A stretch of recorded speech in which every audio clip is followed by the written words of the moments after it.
You have an awareness that comes from the five senses. And you have an awareness that comes from logic, your intellectual knowledge, and the awareness that comes from your experiences in this lifetime. But beyond that awareness is an inner awareness, an extra-sensory perception. Let me tell you how it works. Once you've internalized the God force, once you accept that you are a part of an infinite energy that is inside all things, then you're connected to all things. Think of it like this.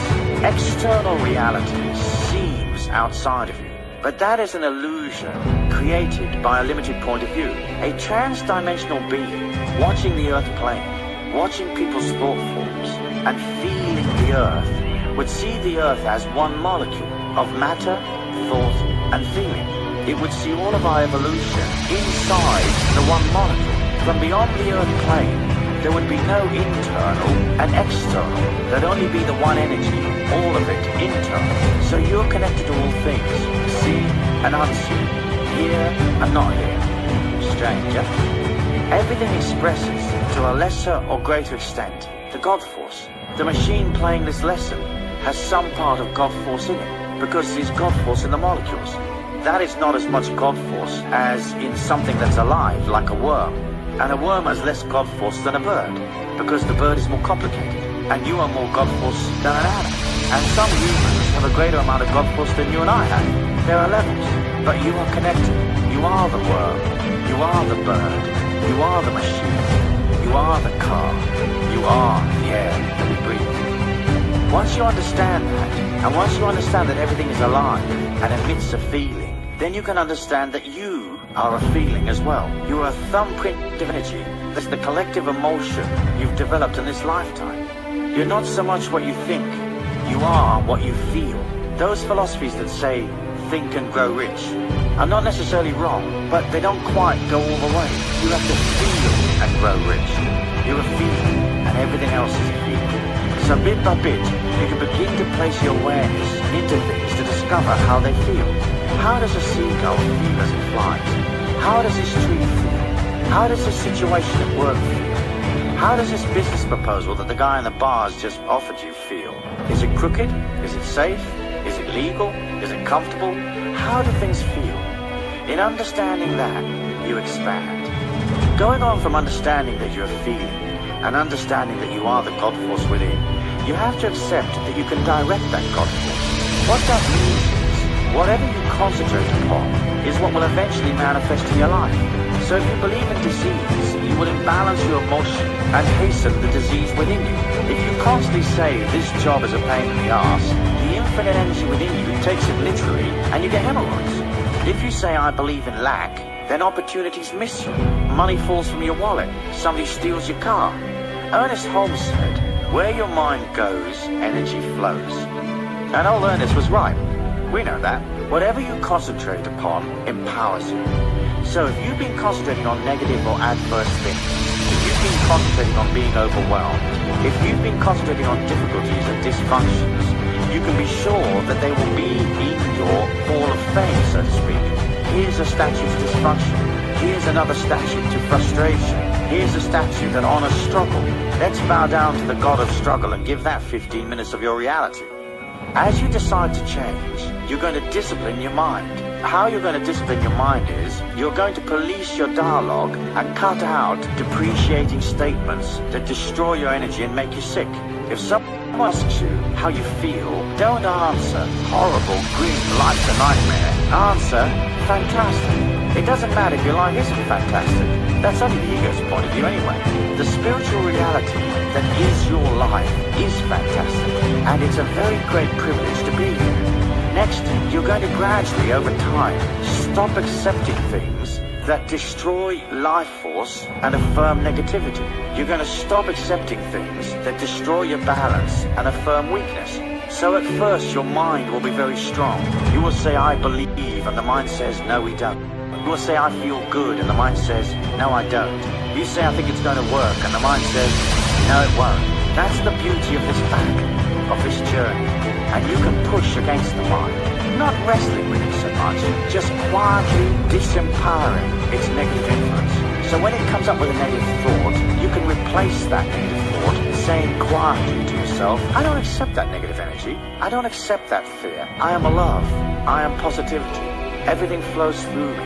Everything comes to me for my highest good.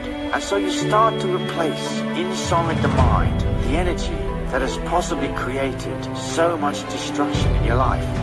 An important thing to remember as you become more aware is that daily life, the circumstances of life, are actually external symbols of the inner you. So when you're walking down the street and something strange happens, you stop and watch.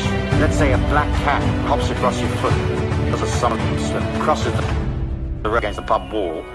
Ask yourself, what does this mean? The fact that you are coincidentally there at that particular moment to witness the cat's antics means the symbol is yours. It's the external world talking to you. It is showing you things about yourself.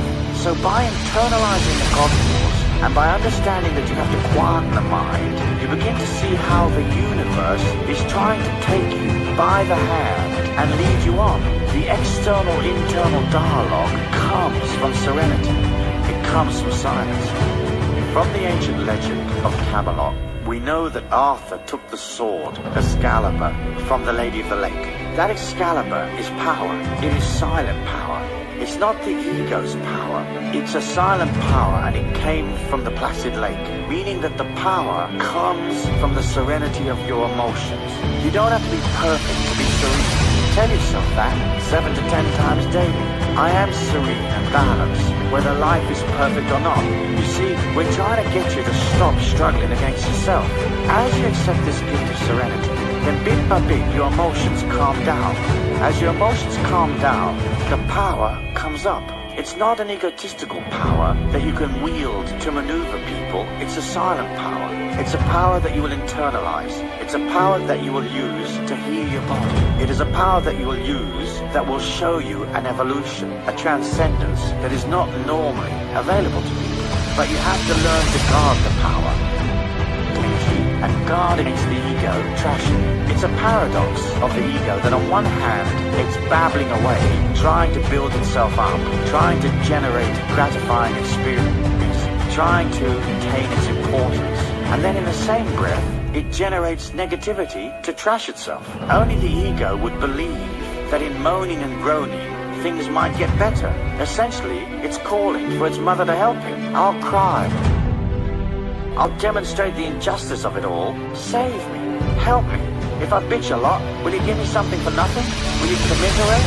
What you're going to do from here on out is you're going to discipline your mind. When you find yourself buying the negative emotion, getting out of control, you're going to stop and mentally change the program. Remember, don't buy the emotion, buy the solution. Expanding your awareness comes from understanding everything is feeling and asking yourself constantly, how does this feel? It's like a muscle that perhaps you haven't used for years. But as you begin to ask, it will show you. Do this. In a silent moment, ask that infinity within you to show you something in the next 24 hours that you've never seen before. A perception perhaps, an intuition, a different way of looking at things that you've looked at 100 times before. Then watch carefully, and something unusual will pop up, and you'll see that the external and internal universe is talking to you, that it loves you in its detached way. Now you go to let go. It not only wants to hold on to its sense of power, but it likes to dominate your life and the lives of others because it feels insecure. So, it may be frightening to let go, but the fear is just a manifestation of the ego. In my view, it's more frightening to stay where you are, isn't it? One has to learn to trust and be able to trust. As spiritual beings, we're flying blind.